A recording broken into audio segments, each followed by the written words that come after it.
So hello everyone, आज मैं आपके लिए एक्सप्लेन करूंगी ब्लेडर सोल का एपिसोड नंबर 3। तो जैसा कि लास्ट एपिसोड में हमें पता चला कि युआन का भाई एल्डर जुआंग के हाथों गलती से मारा गया था। तो अपने भाई की मौत के बदले युआन को सुपरनेचुरल पावर्स चाहिए थी, लेकिन उसके लिए इन्हें फायर कॉपर की एसेंस की जरूरत है, जो कि सिर्फ मोहिस लोगों के पास मिलता है। तो ये लोग मोहिस लोगों की टीएनजी सिटी चले गए। वहाँ पर शुआन मो ने रुनशाओ को जायंट की पोजीशन दे दी थी। अब आगे तो अब हम टीएनजी सिटी के प्रोटेक्टर जैंग को देखते हैं, जिसे खबर मिल गई थी कि शिनयांग क्लैन के 2 लोग वहाँ पर घुस चुके हैं। वो सीनियर सिक्योरिटी उसे बता रहा था कि वो लोग जायंट से मिलने आए हैं, जिस पर जैंग कह रहा था कि अब हमारे पास कोई जायंट नहीं, वो तो कुछ दिनों पहले ही यहाँ से जा चुका है, अब उसका काम मैं संभाल रहा हूँ। जिस पर सीनियर सिक्योरिटी गार्ड उसे बता रहा था कि मैंने अभी अभी सुना है कि हमने नया जायंट अपॉइंट किया है। वो एक छोटी सी बच्ची है जो खुद को जायंट बता रही थी। अब ये सुनकर तो जैंग बहुत चिढ़ गया था। वो कहता है जायंट की पोजीशन मेरी है, और भला एक लड़की कब से बॉस बनने लगी? टीएनजी सिटी को एक लड़की कभी भी संभाल नहीं सकती। एक काम बस एक पावरफुल मर्द कर सकता है, जो कि मैं हूँ। वही दूसरी तरफ शुआन मो सबको बता रही थी कि ये है हमारी नई जायंट, लेकिन तभी रुनशाओ वहाँ से दौड़ लगा देती है। वो सीधे शिनजे और टियानशिंग से मिलने गई थी, जो उसे जिंदा देखकर बहुत ज्यादा हैरान थे। और तब तक वहाँ पर जैंग भी पहुँच गया था। वो कहता इन सबको घेर लो, इसलिए वो सिपाही अपनी तलवार इन पर तान देते हैं। और फिर रुनशाओ सामने आकर कहती कि मैं हूँ जायंट, अब बताओ किसमें हिम्मत है मेरे दोस्तों को नुकसान पहुँचाने की? जिस पर जैंग कह रहा था कि तुम कोई जायंट नहीं बल्कि एक बेवकूफ लड़की हो। जिसके बाद वो अपने सिपाहियों को इन लोगों पर हमला करने का हुक्म देता है, लेकिन तभी शुआन मो बीच में कूद जाती है। वो अपनी बेहतरीन तलवारबाजी के साथ सभी सिपाहियों का मुकाबला करती है। उसके सामने इतने सारे सिक्योरिटी गार्ड फीके पड़ जाते हैं, क्योंकि उसकी मूव्स का जवाब किसी के पास नहीं था। और फाइनली वो सभी गार्ड हार जाते हैं। जैंग अपने सिपाहियों से कह रहा था कि तुम किसी काम के नहीं हो, तुम तो एक लड़की से हार गए। जिसके बाद शुआन मो इन लोगों को जाकर ग्रीट करती है। वो कह रही थी कि मैं टीएनजी सिटी की सीनियर डिसाइपल हूँ और मेरा नाम है शुआन मो। तो टियानशिंग और शिनजे भी उसे अपना नाम बताते हैं।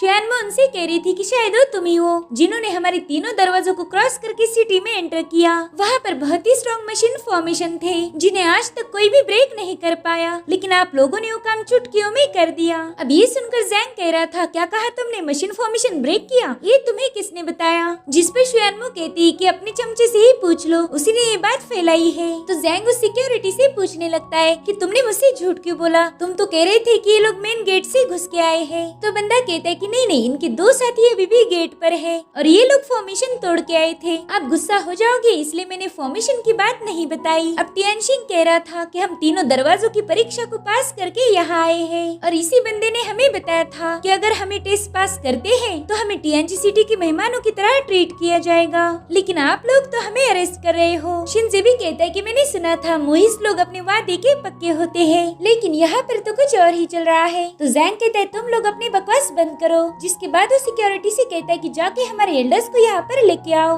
अब वही इस मैटर को सुलझाएंगे। जिस पर शुआन मो कह रही थी कि मैटर्स तो सुलझते रहेंगे, लेकिन ये लोग हमारे मेहमान है, पहले हमने इनका स्वागत करना चाहिए। जिसके बाद युआन और एल्डर जुआंग को भी सिटी हॉल में बुलाया जाता है। रुनशाओ युआन को देखकर बहुत खुश थी। वो तुरंत ही जाकर युआन को ग्रीट करती है। ये देखकर शुआन मो कह रही थी कि शायद तुम लोग एक दूसरे को पहले से ही जानते हो। तो रुनशाओ कहती हाँ, ये मेरे मास्टर युआन है। अब शुआन मो इन सब को मो फैमिली के मास्टर किन से इंट्रोड्यूस करती है। तो युआन भी उन्हें अपना नाम बताकर ग्रीट कर देती है। एल्डर किन कह रहे थे कि मैंने तुम्हारी युआन फैमिली के बारे में सुन रखा है। जिस पर युआन कहती कि हाँ, मैंने भी आपके मोहिस लोगों के बारे में सुना है। आप लोग कोई भेदभाव नहीं करते और आप नियमों के पक्के हो। अब एल्डर किन बताने लगते कि हमारी मो फैमिली में सबसे बड़ी और पावरफुल पोजीशन जायंट की है, और हमारा जायंट किसी के सामने नहीं झुकता। मगर यहाँ पर तो सीन कुछ अलग है। हमारा जायंट आपका गुलाम है और ये हम हरगिज बर्दाश्त नहीं कर सकते। अब युआन को तो उनकी बातें बिल्कुल भी समझ नहीं आ रही थी। तभी रुनशाओ उसे बताने लगती है कि मैंने गलती से उनके सीक्रेट लॉक को अनलॉक कर दिया। तो अब रुनशाओ जायंट कैसे बनी ये हमें पता चलता है। दरअसल शुआन मो रुनशाओ को उनकी सिटी का मैकेनिज्म दिखा रही थी। रुनशाओ को भी वो सारी इन्फॉर्मेशन बहुत इंटरेस्टिंग लगती है। शुआन मो कह रही थी कि यार तुम्हें मैकेनिज्म इतना अच्छा कैसे लग सकता है, ये तो सबसे ज्यादा बोरिंग है। खैर कोई नहीं, जब एल्डर प्रैक्टिस करके वापस आएंगे तब मैं उन्हें रिक्वेस्ट करूंगी कि तुम्हें भी हमारी मो फैमिली में ज्वाइन किया जाए। एक बार तुम ज्वाइन हो जाओ तब तुम डिसाइड कर सकती हो कि तुम्हें एक वॉरियर बनना है या फिर मैकेनिज्म सीखना है। तुम्हारी हरकतें देखकर तो मुझे लगता है कि तुम मैकेनिज्म ही सीखोगी। तो रुनशाओ कहती देखो तो ये डिजाइन कितने प्यारे हैं। तो शुआन मो उसे बताने लगती कि सारे डिजाइन मेरे एल्डर ने बनाए हैं, वो वो एक जीनियस है और उनके बनाए डिजाइन समझने में बहुत पेचीदा होते हैं। मुझे तो इसमें घंटा कुछ समझ नहीं आता, इसलिए मैं मार्शल आर्ट सीखना चाहती हूँ ताकि एक दिन मैं एक ऐसे लड़के से मिलूं जो मेरे जैसा ही पावरफुल है और फिर हम दोनों एक साथ प्रैक्टिस करेंगे। और तभी रुनशा उसे बताने लगती कि इन ड्राइंग्स में कुछ कमी है, इसे और इम्प्रूवमेंट की जरूरत है। ये सुन के शुआनमो हैरान थी, इसलिए वो उसे एक लुबन लॉक थमा देती है। वो कह रही थी कि तुम्हें 3 ट्राई में ही इसे अनलॉक करना होगा, मगर रुनशा ने तो फर्स्ट ट्राई में ही उसे अनलॉक कर दिया था। शुआनमो सोचती कि मुझे तो इसे अनलॉक करने में 3 दिन लग गए थे और इसने एक ही सेकंड में इसे अनलॉक कर दिया। तो तुरंत ही उसे दूसरा लॉक देकर कहती है कि ये पहले वाले से ज्यादा मुश्किल है, इसे तुम्हें 5 ट्राई में खोलना होगा। मगर रुनशा ने उसे भी एक बार में ही ओपन कर दिया था। शुआनमो को तो कुछ भी समझ नहीं आ रहा था कि ये लड़की इतनी होशियार कैसे है। तो रुनशा से पूछती है कि क्या तुमने आर्ट कभी सीखी थी, जिस पर रुनशा कहती कि बिल्कुल नहीं, मुझे तो इन चीजों में बहुत दिलचस्पी है। तब शुआनमो ने उसके सामने एक बॉक्स ही ओपन कर दिया था जिसमें कई सारे लॉक्स है। वो कहती चलो अब तुम इन्हें अनलॉक करो, फिर मेरे पास तुम्हारे लिए कुछ एक्साइटिंग है। इतना बताकर वो बड़ी ही तेजी से मेन टावर की तरफ आगे बढ़ रही थी। उसे वहाँ जाते वक्त जैंग ने भी देख लिया था। वो कहता है कि आखिर ये लड़की मेन टावर में क्यों गई होगी। इधर शुआनमो टावर के टॉप लेवल की तरफ जा रही थी। उसे पता था कि जैंग उसका पीछा करेगा, तो अपना स्पीड बढ़ा देती है। इधर जैंग के सिपाही भी टावर में पहुँच गए थे, मगर वो शुआनमो की स्पीड को मैच नहीं कर पाते। वही शुआनमो एक चेम्बर में पहुँच गई थी। वो वहाँ पर जाते ही इसेंस स्टिक जला देती है। उसके ऐसा करते ही वहाँ का मैकेनिज्म एक्टिवेट हो गया था। अब वहाँ मौजूद मिरर से एक दूसरे पर रोशनी डालते हुए गोल्डन बॉक्स को बाहर निकालते हैं। शुआनमो उसी बॉक्स की तलाश में थी। उस बॉक्स को लेकर कहती कि रुनशाओ, अगर तुम इसे सॉल्व कर पाई तो समझ लो जायंट की पोजीशन तुम्हारी है। इधर रुनशाओ ने सारे लॉक्स को ओपन कर दिया था। तब तक शुआनमो वहाँ पर पहुँच जाती है। वो कहती देखो मेरे पास क्या है, जिसके बाद उस बॉक्स को रुनशाओ को दे देती है। वो कह रही थी कि तुम्हें इसे ओपन करना है, मगर इसेंस स्टिक जलने से पहले।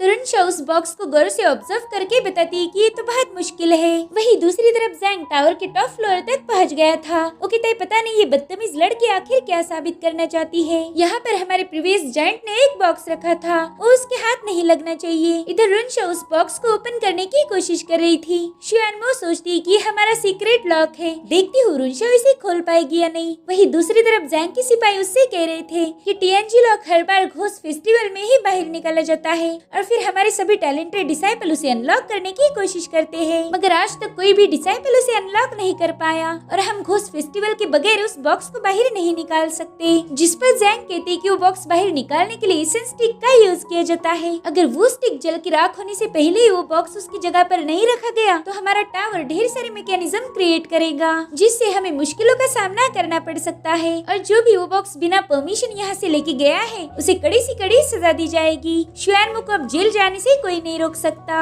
लेकिन अगर वो उस बॉक्स को ओपन करती है तो ही वो इस पनिशमेंट से खुद को बचा पाएगी। इधर रुनशाओ ने अभी भी वो बॉक्स अनलॉक नहीं किया था, तो शुआनमो उससे कहती कि रहने दो, शायद तुम इसे अनलॉक नहीं कर पाओगी, अब मुझे इसे वापस रखना पड़ेगा। लेकिन तब तक रुनशाओ ने उसे अनलॉक कर दिया था, जिस वजह से टीएनजी सिटी पर आने वाली मुसीबत टल गई थी। रुनशाओ कहती कि बाकी लॉक से ज्यादा मुश्किल था, मगर मैंने इसे भी अनलॉक कर दिया। ये सब देखकर ही शुआनमो के होश उड़ जाते हैं। उससे हैरान होकर पूछ रही थी कि आखिर तुम कौन हो। तो रुनशाओ कहती अरे मैं तो रुनशाओ हूँ, मगर शुआनमो उसके सामने नील करते हुए कहती कि तुम जायंट जनरेशन के 8वीं सदस्य हो। और तभी सिक्योरिटी गार्ड ने उसे आकर बताया था कि हमारी सिटी में 2 लोग आए हैं और वो जायंट से मिलना चाहते हैं, लेकिन हमारे पास की जायंट की पोजीशन खाली है, अब हम उन्हें क्या बताएं। तो शुआनमो थोड़ा सोच के कहती कि ये है हमारी नई जायंट, देखो इसने सीक्रेट लॉक खोल दिया है। और इसी के चलते रुनशाओ टीएनजी सिटी की जायंट पोजीशन हासिल कर लेती है। मगर एल्डर किन इस फैसले से खुश नहीं थे। वो कहते भले ही हमारे पूर्वजों ने नियम बनाया था कि जो भी इस लॉक को खोलेगा उसे जायंट की पोजीशन दी जाएगी, मगर मैं इस बात को नहीं मानता। एक लड़की कभी भी हमारी जायंट नहीं बन सकती, साथ ही लड़की किसी अलग ही क्लैन से बिलोंग करती है, तो हम भला किसी और क्लैन की लड़की को हमारी लीडर कैसे एक्सेप्ट कर सकते हैं। जिस पर शिंजे कह रहा था कि रुनशाओ टैलेंटेड है और शायद यही बात आपको हजम नहीं हो रही। आप मोहिस लोग तो टैलेंट की कदर करते हो ना, तो फिर रुनशाओ के साथ ऐसा क्यों कर रहे हो। और तभी शुआनमो उससे कहती कि तुम्हारा नाम शिंजे है ना, देखो मुझे मेरे जूनियर यान ने बताया कि तुमने तीनों मैकेनिज्म को ओपन किया है, मगर मैं तुम्हें बता दूं वो तो बस तुम्हारी किस्मत अच्छी थी इसलिए तुम कर पाए, तो यहाँ पर तुम्हें ज्यादा शाइनिंग मारने की जरूरत नहीं है। तो शिंजे उससे कहता है कि एक काम करो, चलो तुम ही मेरे साथ फाइट कर लो ताकि तुम्हें पता चले कि मैं कितना पावरफुल हूँ। जिसके बाद इन दोनों में फाइट शुरू हो जाती है। शुआनमो बहुत ही तेजी से शिंजे पर हमला कर रही थी और उसकी स्पीड के आगे वो कमजोर पड़ जाता है, मगर तब तक युआन ने उसे अपनी पावर्स का यूज करने का इशारा कर दिया था, इसलिए वो बड़ी ही तेजी से जाकर शुआनमो पर एक पंच मारने ही वाला था, लेकिन टियानशिंग उसे वहीं पर फ्रीज कर देता है, जिससे शुआनमो का थोबड़ा बच गया था। शुआनमो तो शिंजे की स्पीड की तारीफ कर रही थी और फिर वो ज़ैंग को बताती है कि लड़का एकदम झकास है। ये सुन के तो ज़ैंग को शौक ही लग गया था, क्योंकि शुआनमो ने आज तक किसी भी लड़के की कोई तारीफ नहीं की थी। और अब एल्डर ज़ैंग बताते हैं कि हम यहाँ पर जायंट की पोजीशन हड़पने नहीं आए, बल्कि हमें मो फैमिली से कुछ और चाहिए था। तो एल्डर किन उनसे पूछने लगते हैं कि मास्टर आपको क्या चाहिए, हमें साफ साफ बता दीजिए। जिस पर एल्डर ज़ैंग कहते कि मुझे फायर कॉपर का एसेंस चाहिए। अब ये चीज तो बहुत रेयर थी, जिस वजह से एल्डर किन इसके लिए साफ इनकार कर देते हैं। वो कहते कि फायर कॉपर सिर्फ जायंट ही यूज कर सकता है, उसका डिसीजन हम नहीं ले सकते। जिस पर एल्डर ज़ैंग कहते कि फिर तो रुनशाओ को जायंट की पोजीशन एक्सेप्ट करनी ही पड़ेगी, लेकिन इसके लिए रुनशाओ बिल्कुल भी रेडी नहीं थी। तभी ज़ैंग कहता है कि एक अनजान ओरिजिन की लड़की और एक पागल बुढ़ा यहाँ आके बकबक कर रहा है। एल्डर किन, ये लोग मुझे सही नहीं लग रहे, ये हमसे फायर कॉपर का एसेंस मांग रहे हैं और साथ ही मेरी जायंट की पोजीशन भी छीनना चाहते हैं। जिस पर एल्डर किन कहते हैं कि अगर हम इस लड़की को जायंट बना भी दे तो भी एल्डर ज़ैंग आपका यहाँ पर क्या काम है, क्या आप भी हमारी मो फैमिली ज्वाइन करना चाहते हो? तो एल्डर ज़ैंग कहते कि ऐसा बिल्कुल नहीं है, मैं तो फायर कॉपर एसेंस लेने आया हूँ, इससे मैं ट्राइपॉड बनाऊंगा और इसमें आपकी मोहिस फैमिली का भी बहुत फायदा होगा। देखिए मेरे पास सुपर नेचुरल पावर्स नहीं है, लेकिन मुझे ये पता है कि ये पावर्स दूसरों को कैसी दी जाए। अगर आप लोग मेरी मदद करोगे तो मैं आपको भी पावर्स दे सकता हूँ। अब युआन भी उन्हें बताने लगती है कि हाँ इसमें आपका ही फायदा है, देखो इन दोनों के पास भी एल्डर ज़ुयांग ने दी हुई सुपर नेचुरल पावर्स है, अगर आप हमारे साथ जुड़ जाओ तो आपका भी फायदा होगा। जिस पर एल्डर किन कहते कि यहाँ पर सबके पास कोई न कोई टैलेंट है, मगर युआन तुम्हारा क्या, बताओ तुम किस चीज में माहिर हो? अब युआन कुछ जवाब दे पाई इससे पहले रुनशाओ बताती है कि मेरे मास्टर आर्चरी में माहिर है। अब एल्डर किन कहते कि अगर एल्डर ज़ुयांग जो बोल रहे हैं वो सच है तो फिर मैं भी आपको कोऑपरेट करूंगा, बदले में हमें भी सुपर नेचुरल पावर्स चाहिए, मगर हमारी कुछ शर्तें हैं। रुनशाओ को जायंट की पोजीशन एक्सेप्ट करके युआन फैमिली से हमेशा के लिए कांटेक्ट तोड़ना होगा, साथ ही टियानशिंग और शिंजे भी युआन के सर्वेंट नहीं रहेंगे। अगर युआन को ये शर्तें मंजूर है तो ही हम आपको फायर और कॉपर एसेंस दे देंगे। तभी रुनशाओ कहती कि मुझे आपकी जायंट पोजीशन नहीं चाहिए, मैं तो सिर्फ मेरे मास्टर युआन के ऑर्डर्स मानूंगी। तो एल्डर कहते ठीक है, फिर हम भी आपको एसेंस नहीं देंगे। तो एल्डर ज़ुयांग धीरे से युआन को बताते हैं कि थोड़ी देर के लिए इनकी बात मान लो, इससे तुम्हें सुपर नेचुरल पावर्स मिल जाएंगी, बाकी का हम बाद में देख लेंगे। तो युआन तुरंत ही कहती तुम तीनों भी अब पावरफुल बन चुके हो और मैं एक मामूली सी लड़की हूँ, इसलिए आज के बाद तुम तीनों मुझे मास्टर नहीं बुलाओगे, आज के बाद हम लोग सिर्फ दोस्त रहेंगे। ये सुनकर इन तीनों को भी बहुत बुरा लग रहा था, जिसके बाद रुनशाओ के सामने नील करते हुए कहती है कि तुम जायंट की पोजीशन एक्सेप्ट कर लो, मगर रुनशाओ कहती मास्टर आप प्लीज मेरे आगे नील मत कीजिए, मैं आपके लिए अपनी जान भी दे सकती हूँ। जिस पर युआन कहती कि आज से हमारा मास्टर और सर्वेंट का रिलेशन खत्म हो चुका है। अब एल्डर ज़ुयांग के साथ साथ शिंजे और टियानशिंग भी रुनशाओ के आगे नील करते हैं। इधर मो फैमिली के कई सारे लोगों ने भी रुनशाओ को एज अ जायंट एक्सेप्ट कर लिया था। ज़ैंग एल्डर किन को समझा रहा था कि ये लड़की वापिस से युआन के ही पास जाएगी, मगर एल्डर किन को उसकी बातों पर हंसी आ रही थी। वो कहते तुम्हारी जायंट की पोजीशन अब रुनशाओ की हो चुकी है। इस बात से वो भड़क गया था। वो कहता है कि ये लोग आपको फंसाएंगे और आपको कोई सुपरनेचुरल पावर्स नहीं मिलेगी, जिसके बाद वो अपने कुछ चमचों को लेकर वहाँ से चला जाता है। और अब तो एल्डर किन भी रुनशाओ के सामने नील करके उसे एज अ जायंट ग्रीट करते हैं। और इसी के साथ ये एपिसोड यहीं पर एंड हो जाता है। Thank you so much for watching, bye bye, take care.